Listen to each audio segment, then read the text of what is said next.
Hello friends, welcome back to the channel. So आज है हमारा थर्ड क्लास। हम पढ़ रहे हैं थ्योरेटिकल फ्रेमवर्क। अभी तक इस चैप्टर में हमने काफ़ी सारे टॉपिक्स कंप्लीट कर लिए हैं। लास्ट क्लास में हमने कवर किया था evolution of accounting as a social science, और जो बाकी के टॉपिक्स बचे हुए हैं इस पर्टिकुलर चैप्टर में, हमने जो ऑलरेडी टॉपिक्स पढ़ रखा है उसी के इर्द गिर्द सारे टॉपिक घूमते हैं। तो सारे टॉपिक्स आपको मक्खन की तरह समझ में आने वाले हैं। तो कुर्सी की पेटी बांध लीजिए, और नहीं भी मानेंगे तो कोई बात नहीं है, क्योंकि आसानी से सारे के सारे टॉपिक्स आपको समझ में आने वाले हैं। तो चलिए एक एक करके हम लोग पढ़ते हैं और कोशिश करेंगे कि इस क्लास में ही सारा का सारा बाकी का जो थ्योरी हम लोग कंप्लीट कर लें, और नेक्स्ट क्लास से जो है कोई प्रैक्टिकल चैप्टर हम लोग शुरू करें। तो जो फर्स्ट हमारा जो टॉपिक है आज का वो है ऑब्जेक्टिव्स ऑफ अकाउंटिंग। आपको अगर याद हो तो मैंने अकाउंटिंग का डेफिनेशन आपको पढ़ाया था। क्या था वो डेफिनेशन? अकाउंटिंग के डेफिनेशन में मेनली 6 स्टेप्स थे: recording, classifying, summarising, analysing, interpreting and communicating.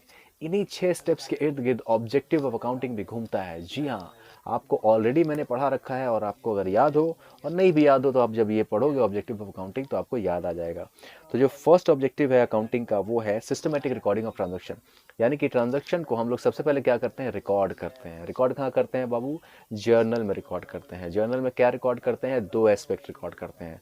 तो जब 2 एस्पेक्ट को हम लोग जर्नल में रिकॉर्ड करते हैं, इसको डबल एंट्री सिस्टम रिकॉर्डिंग बोलते हैं।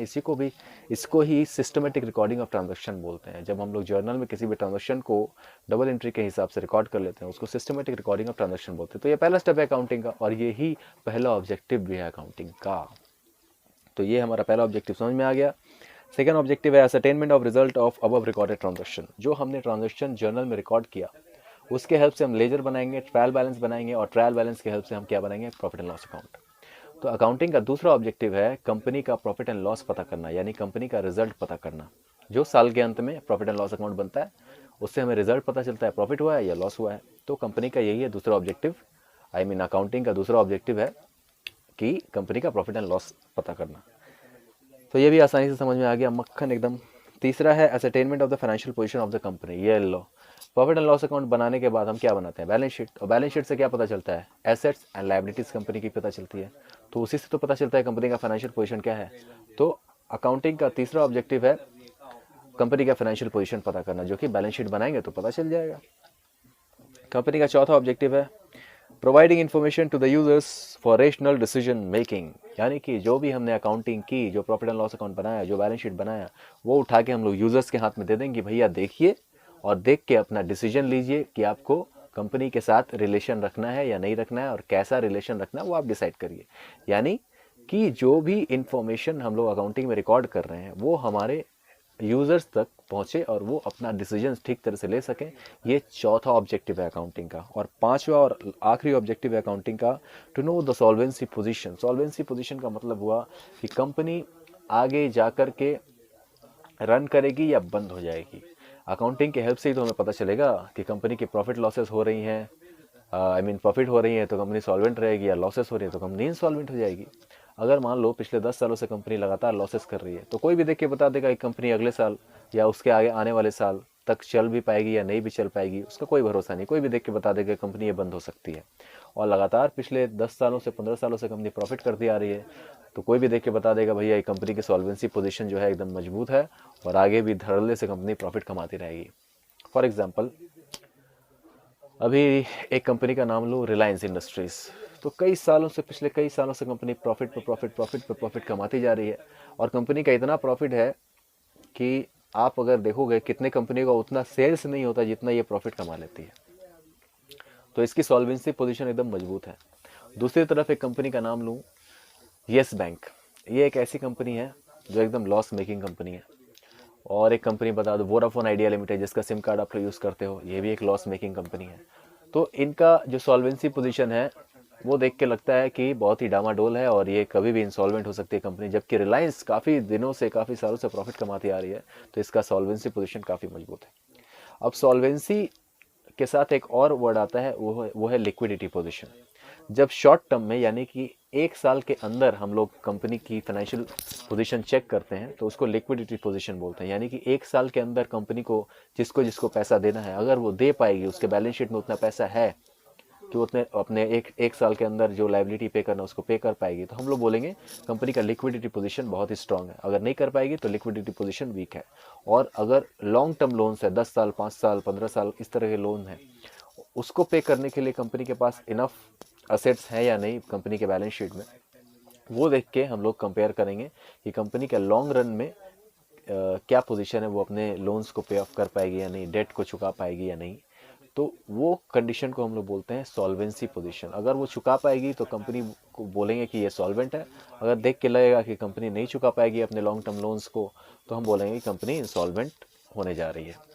तो अकाउंटिंग का पांचवा ऑब्जेक्टिव है ये पता करना कि कंपनी सॉल्वेंट है या इंसॉल्वेंट है। आइए क्विक रिवीजन कर लेते हैं पांचों ऑब्जेक्टिव्स का। पहला ऑब्जेक्टिव है सिस्टमेटिक रिकॉर्डिंग ऑफ ट्रांजेक्शन को रिकॉर्ड करना जर्नल में। दूसरा ऑब्जेक्टिव है result of above recorded transaction, company के ट्रांजेक्शन से प्रॉफिट लॉस पता करना, रिजल्ट पता करना।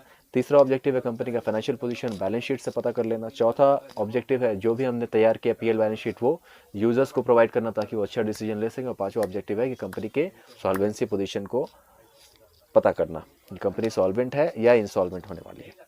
तो इस तरह से हमने ऑब्जेक्टिव्स ऑफ अकाउंटिंग कवर कर लिया। इसके बाद का नेक्स्ट टॉपिक है, जल्दी जल्दी बढ़ते हैं, ये चार्ट उसी का बनाया हुआ है, आप देख लीजिएगा, बहुत ही ईजी है, समझ में आ जाएगा। अगला टॉपिक है functions of accounting. Functions of accounting में टोटल 6 फंक्शन है, measurement, forecasting, decision making, comparison and evaluation, control and government regulation and taxation. पहला है मेजरमेंट। मेजरमेंट किस चीज़ का मेजरमेंट करती है अकाउंटिंग?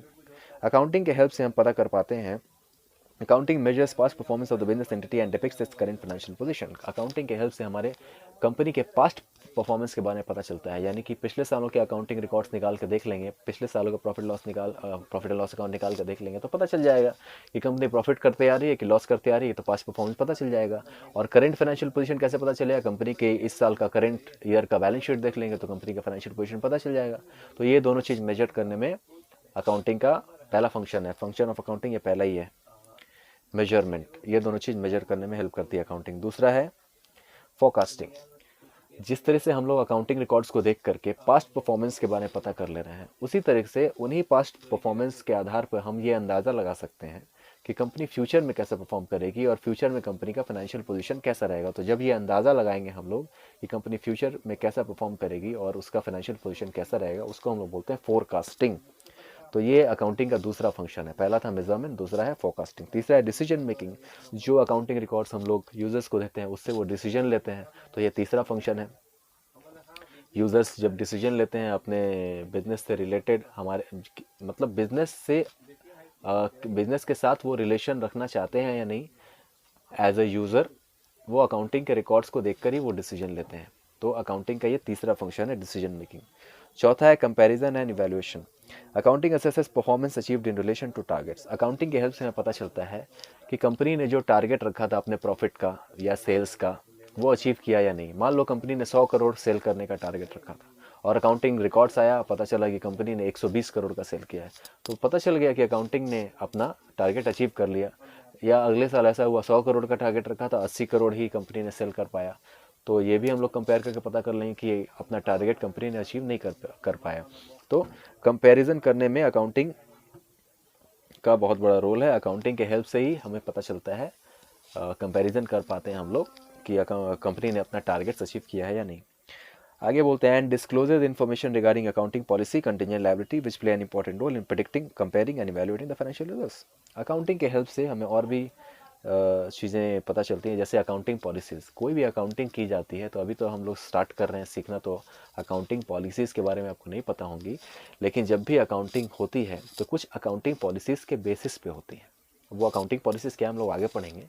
तो अकाउंटिंग के हेल्प से हमें पता चलेगा कि अकाउंटिंग पॉलिसी क्या क्या कंपनी ने यूज़ किए हैं। और कंटिजेंट लायबिलिटी का मतलब है, ये एक तरह की लायबिलिटी होती है कंटिजेंट लायबिलिटी, जो लायबिलिटी बन भी सकती है और नहीं भी बन सकती है। फॉर एग्जांपल, अगर कंपनी के खिलाफ कोर्ट में केस चल रहा है, तो अगर कंपनी केस हार गई तो उसके लिए वो लायबिलिटी बन जाएगी, और कंपनी केस जीत गई तो वो लायबिलिटी नहीं बनेगी। तो इस तरह की लायबिलिटी को हम लोग कंटिजेंट लायबिलिटी बोलते हैं। और हायर लेवल पे, सीए इंटर लेवल पे, आप लोग इसके बारे में डिटेल में पढ़ेंगे। एक पूरा अकाउंटिंग स्टैंडर्ड है कंटिजेंट लायबिलिटी के ऊपर। अब अकाउंटिंग स्टैंडर्ड क्या होता है आप छोड़ दीजिए, अकाउंटिंग स्टैंडर्ड के बारे में हम लोग बाद में बात करेंगे। तो अकाउंटिंग के हेल्प से हमें ये पता चलता है कि अकाउंटिंग पॉलिसीज कंपनी ने क्या क्या यूज़ की हैं, कंपनी के कंटिजेंट लायबिलिटीज़ क्या हैं, और इन सब की मदद से कंपनी के फाइनेंशियल रिजल्ट के बारे में फाइनेंशियल रिजल्ट्स को हम लोग कंपेयर कर पाते हैं, प्रिडिक्ट कर पाते हैं और इवेलुएट भी कर पाते हैं। तो कंपनी का अकाउंटिंग का चौथा जो फंक्शन है वह है comparison and evaluation. I hope आपको समझ में आया होगा। पांचवा फंक्शन है कंट्रोल। कंट्रोल किस चीज़ का control? Accounting also identifies weakness of the operation system. Company में जो ऑपरेशनल सिस्टम में वीकनेसेस हैं उनको कंट्रोल करने में अकाउंटिंग हेल्प करता है। कैसे? फॉर एग्जांपल एक छोटा सा एग्जांपल लेता हूँ, इलेक्ट्रिसिटी एक्सपेंस का। हमारे घर में जब इलेक्ट्रिसिटी का जब बिल आता है तो पापा जब देखते हैं इलेक्ट्रिसिटी का बिल तो बोलते हैं, अरे इतना बिल कैसे आया? पिछले महीने तो मैंने 1,000 का बिल दिया था, ये 3,000 का बिल कैसे आया? तो पता चलता है कि पापा का बेटा बैठ के यूट्यूब पर गेमिंग कर रहा था, लाइव स्ट्रीमिंग कर रहा था गेमिंग का, कैरी मिनाटी बन रहा था। तो ये बात जब पापा को पता चलती है तो पापा लगाते हैं चमाट कान के नीचे 2 घींच के, कैरी मिनाटी बनेगा, बिजली का बिल तेरा बाप देगा।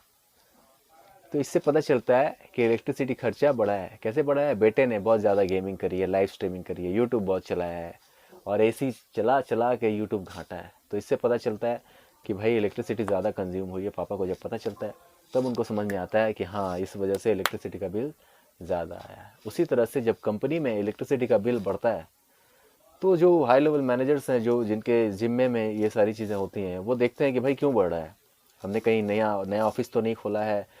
जब ऑफिस खोला है तब इलेक्ट्रिसिटी का बिल बढ़े तब तो समझ में आता है, या कोई नया फंक्शन हमने कोई मशीनरी डाली है, मतलब कुछ भी अगर नया कंपनी में हुआ है, कोई नया यूनिट बैठा है तब इलेक्ट्रिसिटी का बिल बढ़े तो समझ में आता है। लेकिन सब कुछ पुराना ही है, सब कुछ वैसे ही चल रहा है जैसा है, फिर भी इलेक्ट्रिसिटी का बिल बढ़ रहा है, तो क्यों बढ़ रहा है? उसके पीछे कुछ मिसयूज़ हो रहा होगा। तो कंपनी उसको फाइंड आउट कर सकती है अकाउंटिंग का रिकॉर्ड देख के। अगर अकाउंटिंग ही नहीं होगी, हाँ इस पिछले साल मान लो 10,000 का कंपनी का इलेक्ट्रिसिटी का बिल आया, उसकी रिकॉर्डिंग नहीं हुई, इस साल 15,000 का आया, उसकी भी रिकॉर्डिंग नहीं हुई, तो कंपनी को कैसे पता चलेगा कि कंपनी के इलेक्ट्रिसिटी का खर्चा बढ़ रहा है? तो जब तक अकाउंटिंग नहीं होगी उसका पता नहीं चलेगा। तो अकाउंटिंग होने से हमें क्या हेल्प होगा कि वो वीकनेस हमें पता चलेगी और कंपनी उस खर्चे को कंट्रोल कर पाएगी। तो इस तरह की चीज़ों को, एक इलेक्ट्रिसिटी खर्चा मैंने जस्ट एक एग्जांपल दिया और अच्छा एग्जांपल दिया, आपको याद भी रहेगा। इस तरह से ऑपरेशनल वीकनेसेस को कंपनी कंट्रोल करती है अकाउंटिंग के हेल्प से। और छठा और आखिरी अकाउंटिंग का फंक्शन है government regulation and taxation. Accounting के रिकॉर्ड्स के बेसिस पर ही गवर्नमेंट टैक्स कलेक्ट करती है। कंपनी का जो प्रॉफिट एंड लॉस अकाउंट बनता है ना, वो प्रॉफिट एंड लॉस अकाउंट बनता है जब, तो उसी प्रॉफिट के ऊपर में गवर्नमेंट टैक्स लगाती है। हालांकि कुछ चेंजेस उसमें करने पड़ते हैं, लेकिन उसी के बेसिस पे गवर्नमेंट टैक्स कलेक्ट करती है कंपनी से। तो जब अकाउंटिंग होती है तो गवर्नमेंट को भी हेल्प होता है ये जानने में कि कौन सी कंपनी कितना प्रॉफिट कर रही है, कौन सी कंपनी कितना लॉस कर रही है, तो किससे कितना टैक्स लेना है, नहीं लेना है। और अगर कोई झूठा प्रॉफिट दिखा रहा है या झूठा लॉसेस दिखा रहा है तो उस पर शिकंजा कसना है, कंट्रोल करना है, ट्रेस करना है ऐसी कंपनियों को। बहुत सारी फ्रॉड कंपनियां भी होती हैं। तो अकाउंटिंग के हेल्प से ये सारा इन्फॉर्मेशन जब कलेक्ट होता है तो गवर्नमेंट को भी हेल्प होती है बिजनेसेस को कंट्रोल करने में और टैक्स कलेक्ट करने में। तो मेनली ये 6 फंक्शन था: measurement, forecasting, decision making, comparison and evaluation, control, government regulation and taxation. आप आई होप कि आपको ये 6 फंक्शन समझ में आया होगा। इसके बाद अगला टॉपिक है हमारा बुक कीपिंग। तो बुक कीपिंग का क्या मतलब होता है? बुक कीपिंग देखिए, इतना बड़ा, मतलब आपको 1 2 3 4 लगभग 4 पैराग्राफ हैं। 4 पैराग्राफ में बुक कीपिंग को समझाया गया है। मैं इसको पढ़ूंगा नहीं, आपको समझा दूंगा और आपका काम है कि आप घर में जाके अच्छे से इस पूरे पढ़ोगे पैराग्राफ को, आपको समझ में आ जाए। मैं समझा देता हूँ होता क्या। जो हमने फर्स्ट स्टेप किया ना, रिकॉर्डिंग ट्रांजैक्शन का जर्नल में, उसी को बुक कीपिंग कहते हैं। मतलब जो हमने रिकॉर्ड किया ट्रांजैक्शन को डबल एंट्री सिस्टम के हिसाब से, जो ट्रांजैक्शन हुआ उसका 2 एस्पेक्ट निकाला और उसको जर्नल में रिकॉर्ड किया। तो ये जो फर्स्ट स्टेप है अकाउंटिंग का, रिकॉर्डिंग, इसी को बुक कीपिंग कहते हैं। और बाकी के जो स्टेप्स हैं वो बुक कीपिंग में नहीं आते। जैसे रिकॉर्डिंग के बाद classifying, summarising, analysing, interpreting, communicating, ये सब बुक कीपिंग में नहीं आता है। बुक कीपिंग को पहला जो हमारा स्टेप है रिकॉर्डिंग का, बस उसी को बुक कीपिंग कहते हैं। और सब इतना बड़ा क्यों लिखा हुआ है? ये लिखा हुआ है, कंपनी इंस्टीट्यूट ने बुक छापा है तो कुछ ना कुछ तो लिखेगा। तो इसको पढ़ना ज़रूरी है या नहीं? पढ़ना तो बिल्कुल ज़रूरी है, क्योंकि एग्जाम में कहीं से भी पूछ देगा आपको, इसमें से कोई पैराग्राफ उठा के पूछ देगा। लेकिन आपको बुक कीपिंग का मतलब यह जानना है कि बुक कीपिंग का मतलब होता है रिकॉर्डिंग, ट्रांजैक्शंस को जर्नल में रिकॉर्ड करना इज बुक कीपिंग। और अकाउंटिंग और बुक कीपिंग में क्या डिफरेंस है, आइए आगे समझते हैं। पहले ऑब्जेक्टिव्स ऑफ बुक कीपिंग देख लीजिए। ऑब्जेक्टिव्स ऑफ बुक कीपिंग, दो ही ऑब्जेक्टिव्स ऑफ बुक कीपिंग के। किसी भी ट्रांजेक्शन्स को अगर हम रिकॉर्ड कर रहे हैं जर्नल में तो उसके दो ही आपके ऑब्जेक्टिव्स है। Complete recording of transaction, transaction का कंप्लीट रिकॉर्डिंग होना चाहिए, कोई भी ट्रांजेक्शन छूटना नहीं चाहिए, दोनों हर ट्रांजेक्शन के दोनों एस्पेक्ट रिकॉर्ड होने चाहिए, पहला ऑब्जेक्टिव है। दूसरा ऑब्जेक्टिव है ascertainment of the financial effect on the business. ये सारे जो ट्रांजेक्शन्स पूरे महीने में, पूरे 6 महीने में, पूरे साल में जितने भी ट्रांजेक्शन्स रिकॉर्ड होंगे, जितने भी ट्रांजेक्शन्स रिकॉर्ड होंगे उसका बिजनेस पे फाइनेंशियल इम्पैक्ट क्या पड़ेगा, फाइनेंशियल इफेक्ट क्या पड़ेगा बिजनेस पे, वो बुक कीपिंग का दूसरा ऑब्जेक्टिव है।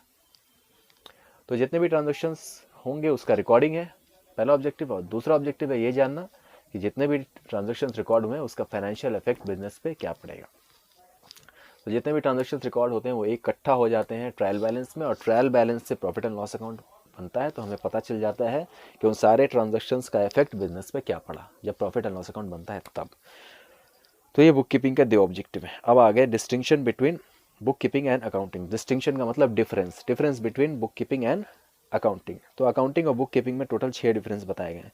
मैं सीधा सीधा आपको बता देता हूँ, मैं आपको पढ़ाऊँगा, इसको स्किप नहीं करूँगा मैं, पर सीधा सीधा बता देता हूँ। देखो, अकाउंटिंग 6 स्टेप से मिलकर बना होता है, recording, classifying, summarising, analysing, interpreting, communicating. और बुक कीपिंग सिर्फ पहला ही है, रिकॉर्डिंग। तो बहुत बड़ा ह्यूज डिफरेंस है। अकाउंटिंग का पार्ट है book keeping, book keeping accounting का पार्ट है, अकाउंटिंग बुक कीपिंग का पार्ट नहीं है। क्या बोल रहे हो? मतलब अकाउंटिंग के अंदर बुक कीपिंग आता है, बुक कीपिंग के अंदर अकाउंटिंग नहीं आता है। अकाउंटिंग में फर्स्ट स्टेप होता है रिकॉर्डिंग, रिकॉर्डिंग का दूसरा नाम आप समझ लो बुक कीपिंग। तो बहुत मेजर डिफरेंस है। Accounting is the process of 6 steps, but book keeping is the first step of accounting, that is recording. अब आइए पढ़ लेते हैं क्या डिफरेंसेस है। 6 डिफरेंसेस बोलेंगे। बुक कीपिंग का पहला पॉइंट बोल रहा है, it is the process concerned with recording of transaction. जो मैंने आपको बताया कि ट्रांजेक्शन के रिकॉर्डिंग को ही बुक कीपिंग करते हैं। अकाउंटिंग क्या बोले, it is the process concern with summarising of the recorded transaction. यानी कि रिकॉर्डिंग, क्लासिफाइंग, समराइजिंग, ये सब कुछ जब कंप्लीट होगा तब अकाउंटिंग होती है। रिकॉर्डेड ट्रांजेक्शन को जब तक हम लोग समराइज करेंगे, एनालाइज, इंटरप्रेट, कम्युनिकेट भी करेंगे, लेकिन जब समराइज करेंगे टोटल तब जाके अकाउंटिंग बोली जाएगी कि एटलीस्ट, हाँ, तब जाके अकाउंटिंग कहोगे। सिर्फ रिकॉर्ड किए ट्रांजेक्शन को जर्नल में तो वो अकाउंटिंग नहीं है, वो बुक कीपिंग है। जब आपने समराइज कर लिया, ट्रायल बैलेंस बना लिया, पीएल बना लिया, बैलेंस शीट बना लिया, तब बोल सकते हो कम से कम हाँ अकाउंटिंग हो गई। दूसरा है difference, it constitutes as a base for accounting. ये अकाउंटिंग का बेस है बुक कीपिंग। रिकॉर्डिंग ही नहीं होगी तो क्या उसका आप क्लासीफाइंग करोगे लेजर में। इट इज़, और अकाउंटिंग में बोलना, it is considered as the language of the business. Accounting क्या है? बिजनेस का लैंग्वेज। कैसे? हम जो आपसे बात कर रहा हूँ, मैं आपसे ये एक लैंग्वेज के थ्रू बात कर रहा हूँ। तो बिजनेस किसी यूज़र के साथ कैसे बात करेगा? अकाउंटिंग के हेल्प से। अकाउंटिंग इन्फॉर्मेशन को वो देखेगा तब समझेगा कि हाँ ये बिजनेस ऐसे चल रहा है। अकाउंटिंग के हेल्प से ही कोई बिजनेस बात करता है अपने बारे में। वो कैसे बताएगा? अकाउंटिंग इन्फॉर्मेशन के रिकॉर्ड्स के बेसिस पे ही तो बताएगा। इसीलिए अकाउंटिंग को लैंग्वेज ऑफ बिजनेस बोला गया है। तो बुक कीपिंग जो है वो अकाउंटिंग का बेस है, recording, but accounting as a whole जो है वो बिजनेस का लैंग्वेज। तो ये बड़ी बात है। थर्ड है difference, financial statement do not form part of the process, do not form part of this process. Okay, book keeping में फाइनेंशियल स्टेटमेंट का कोई रोल नहीं है। बुक कीपिंग जस्ट एक फर्स्ट स्टेप है जो जर्नल का रिकॉर्डिंग होता है बस। तो financial statement do not form part of this process. Book keeping में फाइनेंशियल स्टेटमेंट कोई रोल नहीं निभाता है। और अकाउंटिंग में बोले, financial statements are prepared in the process on the basis of book keeping records. जब रिकॉर्डिंग हो जाती है जर्नल में, उसके बेसिस पे फाइनेंशियल स्टेटमेंट तैयार होता है। बुक कीपिंग के रिकॉर्ड्स के बेसिस पे फाइनेंशियल स्टेटमेंट तैयार होता है। फाइनेंशियल स्टेटमेंट मतलब profit and loss account and balance sheet. So book keeping के प्रोसेस में फाइनेंशियल स्टेटमेंट नहीं आता है, लेकिन अकाउंटिंग के प्रोसेस में बुक कीपिंग के बेस पे फाइनेंशियल स्टेटमेंट बनता है, यानी प्रॉफिट एंड लॉस अकाउंट और बैलेंस शीट जर्नल के बेस पे, रिकॉर्डेड एंट्रीज के बेस पे बनाई जाती हैं। तो ये तीसरा डिफरेंस है। चौथा डिफरेंस है, managerial decisions can not be taken with the help of these records. सिर्फ ट्रांजैक्शन को रिकॉर्ड कर लिया आपने जर्नल में, उसको देख के मैनेजर्स कोई डिसीजन नहीं ले सकते। वो तो देख लेगा, हाँ 1 तारीख को परचेज हुआ, 2 तारीख को सेल हुआ, 3 तारीख को सैलरी दिया, इसके बेसिस पे कोई मैनेजर क्या डिसीजन लेगा? कोई डिसीजन नहीं ले सकता। और अकाउंटिंग में management takes decision on the basis of these records. Accounting जब पूरी कंप्लीट हो जाती है, प्रॉफिट एंड लॉस अकाउंट निकल के आ जाता है, बैलेंस शीट आ जाता है, तो बिजनेस के मैनेजर देख सकते हैं कि हाँ प्रॉफिट हुआ, कंपनी को लॉस हुआ, कहाँ ज़्यादा खर्चा हुआ, कहाँ कम खर्चा हुआ, वो देख के कंपनी के मैनेजर्स डिसीजन ले सकते हैं। तो अकाउंटिंग हेल्प करती है डिसीजन लेने में, लेकिन बुक कीपिंग डिसीजन लेने में हेल्प नहीं करती है। देर इज नो सब फील्ड ऑफ बुक कीपिंग। पांचवा डिफरेंस है, बुक कीपिंग का कोई सब फील्ड नहीं है, यानी कि बुक कीपिंग का कोई टाइप्स नहीं है, लेकिन अकाउंटिंग में इट हैज सेवरल सब fields like financial accounting, management accounting. Accounting के बहुत सारे सब फील्ड्स हैं, financial accounting, management accounting, cost accounting, human resource accounting, social responsibility accounting. Accounting के बहुत सारे सब फील्ड्स हैं, बहुत सारे टाइप्स हैं। मैनेजमेंट अकाउंटिंग के बारे में हमने ऑलरेडी बात किया था, बट बुक कीपिंग का कोई टाइप नहीं है, वो जर्नल में रिकॉर्ड करना एक ही टाइप है। छठा और लास्ट डिफरेंस है, financial position of the business can not be ascertain through book keeping records. Business का जो फाइनेंशियल पोजीशन है वो जर्नल को देख के नहीं बताया जा सकता। फाइनेंशियल पोजीशन हमें कैसे पता चलता है? बैलेंस शीट को देखकर। तो बुक कीपिंग के हिसाब से, जर्नल के हिसाब से तो फाइनेंशियल पोजीशन नहीं पता सकता। तो जब तक वो रिकॉर्डेड ट्रांजैक्शन लेजर में नहीं बदलेगा, लेजर ट्रायल बैलेंस में नहीं बदलेगा, ट्रायल बैलेंस से प्रॉफिट एंड लॉस नहीं बनेगा, प्रॉफिट एंड लॉस के बाद बैलेंस शीट नहीं बनेगा, तब तक हमें नहीं पता चलेगा कंपनी का फाइनेंशियल पोजीशन। और अकाउंटिंग में बोल रहे हैं, financial position of the business is ascertained on the basis of the accounting reports. जो अकाउंटिंग रिपोर्ट्स तैयार होती है, यानी कि profit and loss account, balance sheet, उसके बेसिस पे ही हमें पता चलता है कंपनी का फाइनेंशियल पोजीशन।